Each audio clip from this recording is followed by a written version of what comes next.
There's only been one Blade. There's only ever going to be one Blade. Esa es probablemente la verdad más grande dicha en una película de Marvel.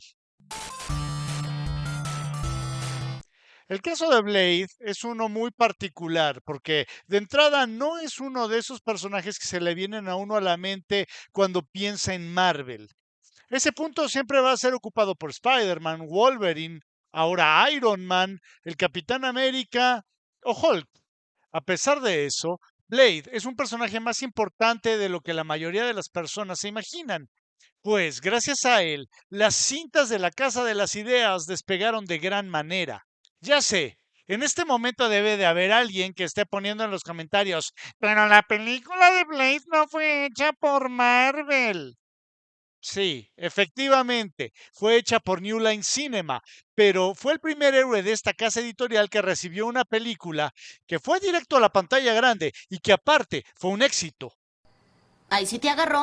Recuerdo que a finales de la década de los 90, en una de esas pláticas que solo los fans de los cómics podemos tener, Ricardo Cachúa me comentó que la película de Spawn le mostraría a Warner cómo adaptar un superhéroe a la pantalla grande. Su comentario iba encaminado al hecho de que, pues, la película de Batman y Robin había sido una auténtica porquería.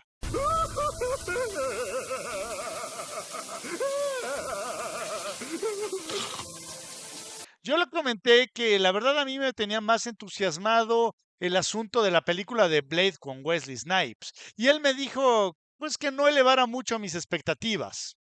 Con el paso del tiempo ambas películas salieron, primero Spawn, luego Blade, y pues mientras Spawn se veía así,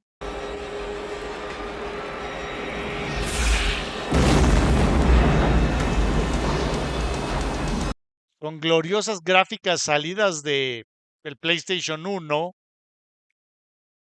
bastante pinches, por cierto. Of course. Blade me terminó dando la razón, fue la película mejor hecha de las dos. La verdad es una gran película, si no lo han visto yo no sé qué están haciendo aquí. Milhouse, ¿estás viendo el canal 7? ¡Ah, sí! Es algo fantástico. La cosa es que Blade tenía un look muy distinto, más parecido al que un año después veríamos en Matrix, con gabardinas, ropa negra y lentes oscuros. Muy lejos había quedado la apariencia inicial del personaje, con una cazadora verde, con gogles y con estacas de madera. ¡Caray, papá! ¡Parece James Bond! Esta era una versión muchísimo más actualizada y más cool de la que habíamos visto a principios de los 90 con The Midnight Suns o The Night Stalkers. El éxito de la cinta de Blade es lo que podemos definir como el dicho catch lightning in a bottle o atrapar un rayo en una botella. De entrada, el personaje era lo suficientemente desconocido para el público en general y tenía una base de fans tan grande como mi gusto por Harry Potter. Odio a Harry Potter. Es por eso que lo hacía el personaje perfecto para ser adaptado de una manera muy libre.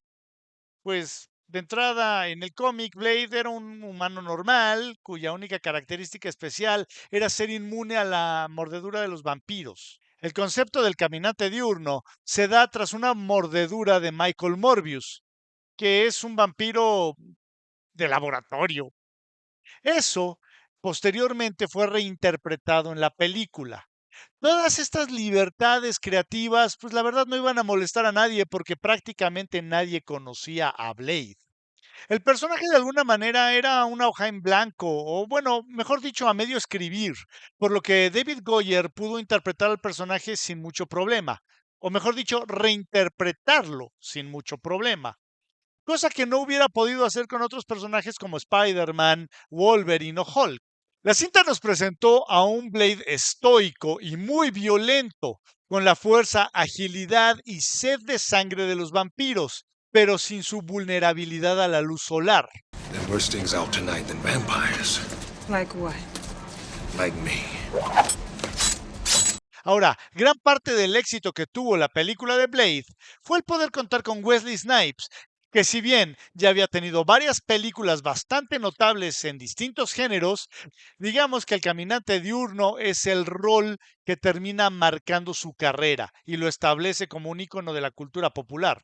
Wesley Snipes quería hacer una película de Black Panther que por distintas razones simplemente no se dio, y poco después se le ofreció el rol de Blade, el cual evidentemente tomó.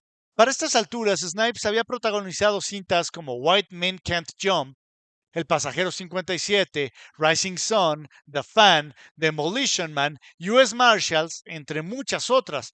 Contar con él le daba pues un toque de seriedad a la película, pues de entrada contaba con un gran actor que también era un héroe de acción y no un basquetbolista. Todo lo anterior hizo que el personaje de Blade fuera muy bien recibido. Era el badass que todo el mundo quería ser. Calmado bajo presión, mal hablado y rompemadres. Muy rompemadres. Some motherfuckers are always trying to ice skate uphill.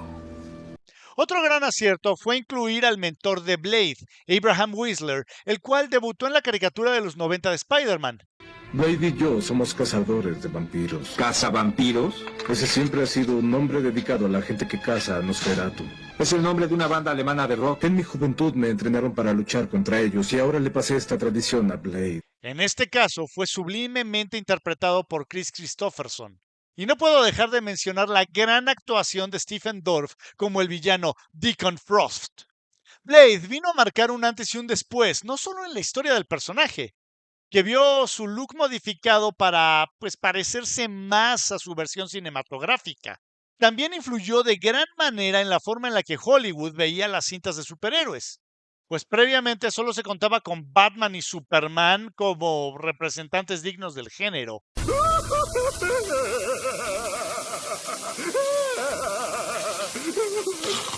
Digo, es que había habido muchas porquerías como el Capitán América, Steel, no sé, el Punisher también. Entonces, digamos que no se veía las películas de cómics como la cosa más rentable. A nation of evil lives among us, and only one can save us. It's open season on all Night Stalkers. Critics call Blade heart-stopping, ultra-cool, dazzling, mesmerizing, awesome. And Siskel and Ebert give it 2 thumbs up. Wesley Snipes, Stephen Dorff, in the #1 movie in America, Blade. Rated R, now playing. Recuerdo que cuando salió la cinta de Black Panther, Disney y sus paleros vendieron la película como el primer film de superhéroes protagonizado por un personaje de color. Ahora, ¿qué quieren que les diga? ¡Quiero la verdad! Pues antes de Black Panther estuvieron tanto Meteor Man, Steel, Spawn, Blade, Hancock o incluso Catwoman como protagonistas de color en películas de superhéroes. Ahí sí te agarró. En 2019, Marvel anunció que haría una nueva cinta de Blade para el MCU. Recuerdo que cuando vi ese anuncio pensé que la película ya estaba muerta antes de nacer. No importaba si el actor elegido para el papel era muy bueno, como es el caso de Mahershala Ali. La verdad es un gran actor.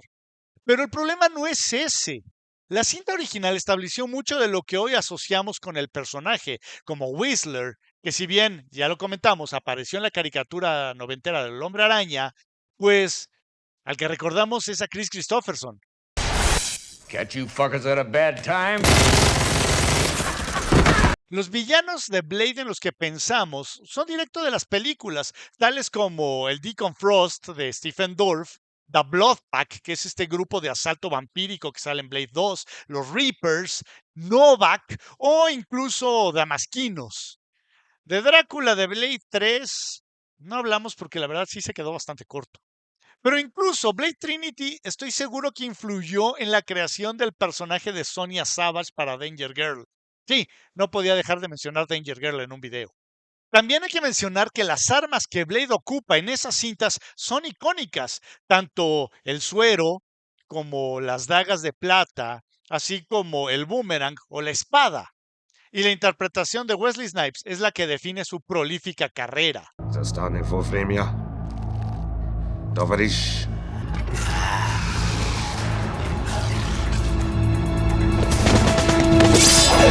Todo esto se suma para que la cinta pensada por Marvel para el MCU tenga una carrera cuesta arriba gigantesca. Esta cinta tiene todas las de perder, vamos a ser brutalmente honestos. De entrada, se ha visto en múltiples problemas de producción, desde el rumor de que el guión no se centra en Blade, sino en su hija, y que hace al cazador de vampiros a un lado, cosa que molestó al protagónico, dígase a Mahershala Ali, cosa que lo puso pues a punto de renunciar. De ese tamaño las cosas. Incluso antes de ver esta supuesta reinterpretación de Marvel sobre el cazador de vampiros, vimos el regreso de Wesley Snipes a su papel más icónico en Deadpool y Wolverine, mostrándonos una verdad inequívoca, una afirmación que Disney no quiere escuchar, porque ¡No puede lidiar con la verdad! la verdad es que There's only been one Blade. There's only ever going to be one Blade.